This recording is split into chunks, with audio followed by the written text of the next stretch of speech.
नमस्ते बच्चों। आज हम पढ़ेंगे पाठ 10 विश्वास। आइए पढ़ना शुरू करें।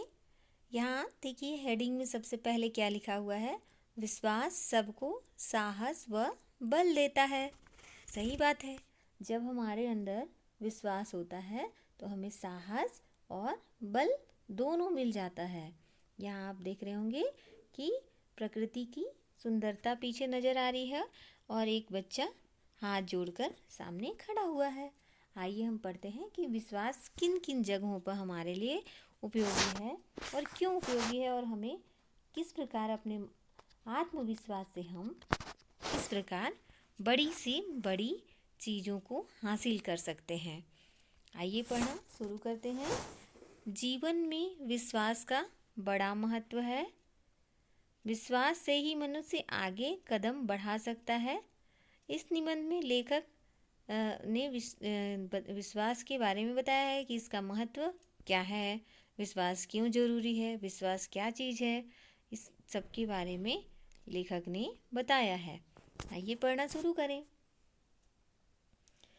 मैं यह हूँ कि जानकारी का नाम ही विश्वास है। विश्वास किसका नाम है कि मैं यह हूँ। मैं यह हूँ का मतलब है कि मैं क्या हूँ। अगर हम ढूंढें अपने अंदर ढूंढें कि मैं क्या हूँ, आप सबके मन में ये प्रश्न आना चाहिए कि मैं क्या हूँ।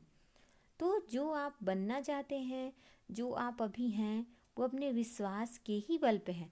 सपोज करिए कि मैं एक अच्छा आदमी हूँ, मैं एक अच्छी बालिका हूँ, मैं एक अच्छा लड़का हूँ, तो उसके लिए आपके अंदर ये विश्वास होना चाहिए और विश्वास से आपको ऐसा बनना पड़ता है। आपको बनना पड़ता है। अगर हम सोचते हैं कि यह विश्वास है हमारे अंदर कि हम बड़े होकर डॉक्टर बनेंगे, बड़े होकर कर्मचारी बनेंगे, बड़े होकर बिजनेसमैन बनेंगे, तो यह विश्वास है।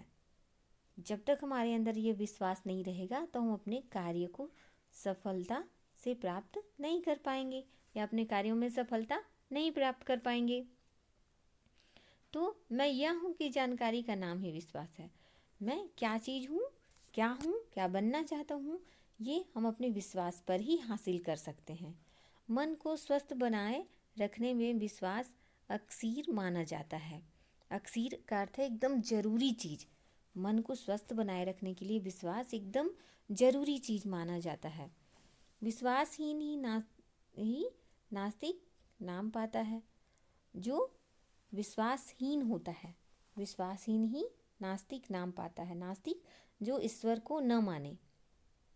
ईश्वर का दूसरा नाम क्या है? विश्वास। क्योंकि ईश्वर किसी को दिखाई नहीं देते हैं, है ना। ईश्वर किसी को दिखाई देते हैं क्या? नहीं। तो क्या है? विश्वासहीन ही नास्तिक माना जाता है। जिसके अंदर विश्वास ही नहीं है मतलब वह ईश्वर को नहीं मानता है। तो अगर हमें भगवान सारी चीज़ें देते हैं जो हम मांगते हैं, तो भगवान स्वयं आके तो नहीं देते, वो हमारा विश्वास है कि हम अपने विश्वास के बल पे उन सारी चीज़ों को हासिल कर लेते हैं।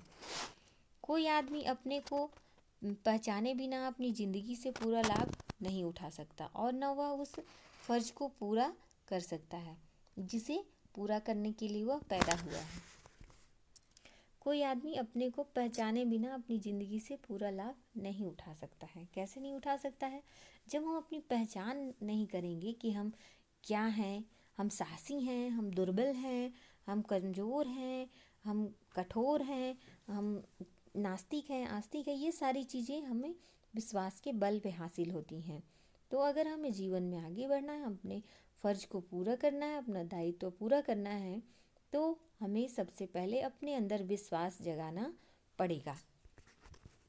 आत्मविश्वास बनाए रखने के लिए मनुष्य न जाने क्या क्या करता है और उसे करना भी चाहिए। आत्मविश्वास अपने अंदर का विश्वास है ना, हमारे मन में जो विश्वास है उसे बनाए रखना चाहिए। यह बुरी बात तो है ही नहीं, जरूरी है। अगर किसी आदमी को अपने बारे में यह भी पता चले कि वह एक मामूली आत्मा है, तो भी उसके लिए उसे ऊंचे विचार में लीन रहना चाहिए। लीन रहने का अर्थ है कि एकदम खो जाना चाहिए, उस विचार के बारे में उसे सोचते रहना चाहिए। अगर आपको पता चल जाए कि आप मामूली आदमी हो, सपोज करो कि आपको पता चल जाता है कि मैं अपनी कक्षा में सबसे पहला स्थान नहीं ला सकता, इतनी कैपेसिटी नहीं है, मेरा इतना दिमाग नहीं है, लेकिन फिर भी हमें अपने विश्वास को बनाए रखना चाहिए। अगर हम हार मान जाएंगे, अपना विश्वास खो देंगे, तो जितनी हमारी शक्ति है, जितना हम पढ़ सकते हैं उतना भी नहीं पढ़ पाएंगे। तो हमें अपने विश्वास को बनाए रखना ज़रूरी होता है। एक छोटी सी बात बताना चाहती हूँ कि एक गांव में आसपास एक गांव, और उसके गांव, उन गांव के आसपास कई वर्षों से सूखा पड़ा हुआ था। तो सूखा पड़ा मतलब कई वर्षों से बारिश नहीं हो रही थी। तो एक दिन चर्च में जाकर सब लोग प्रार्थना करते हैं और ये भगवान से ये मांगते हैं कि बारिश हो जाए वहाँ। तो सब लोग, गांव के लोग वहाँ इकट्ठा होते हैं और प्रार्थना करने लगते हैं। तो एक बच्ची, छोटी सी बच्ची रहती है 5-6 वर्ष की, वह छाता लेके जाती है।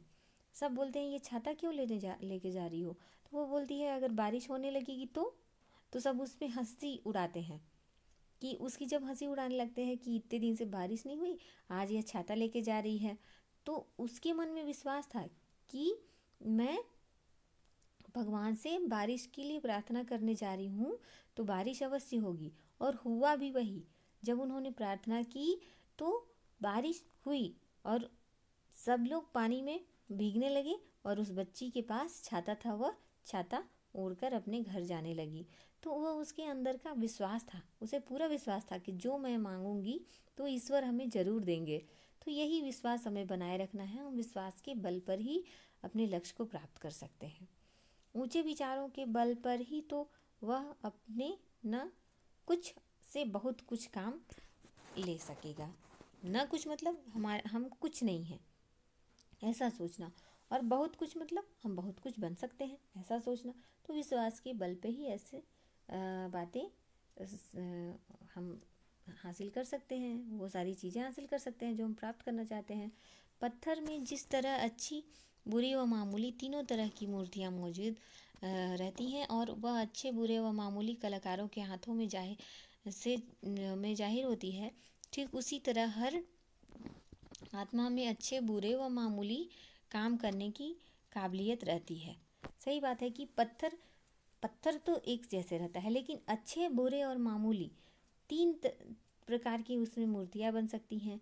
वो कैसा है? वो कलाकार की कला होती है कि वह किस प्रकार उन्हें तराशता है, जिससे जो कुछ हो जाता है उसको आत्मा ठीक बताकर अपनी तसल्ली करता है। उसकी जांचने की कसौटी परिस्थितियों पर निर्भर करती है। इसलिए इस बात पर जोर दिया जाता है कि विचार हमेशा ऊंचे रखने चाहिए। ऊंचे विचारों से परिस्थितियों का असर अगर बिल्कुल नष्ट नहीं हो तो कम से कम कम तो हो ही जाता है।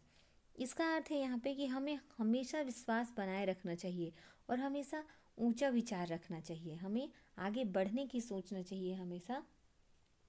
ऐसा करने से परिस्थिति जो हमारी है वह अगर बिल्कुल नष्ट नहीं होती, मतलब जो हमारी परिस्थिति है वह नष्ट नहीं होती, तो कम से कम इतना तो थोड़ी उसमें उम्मीद तो बनी ही रहती है। तो यदि हम अपने अंदर विश्वास जगाए रखें तो कई सारी चीज़ों को हासिल हम कर सकते हैं।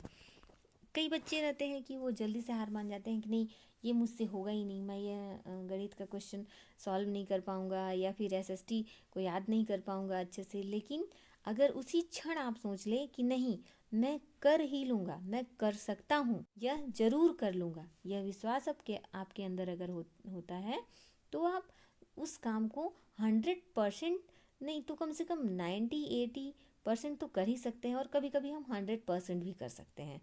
तो हमें अपने अंदर के विश्वास को जगाए रखना चाहिए। इसके आगे का भाग अगले दिन हम पढ़ेंगे।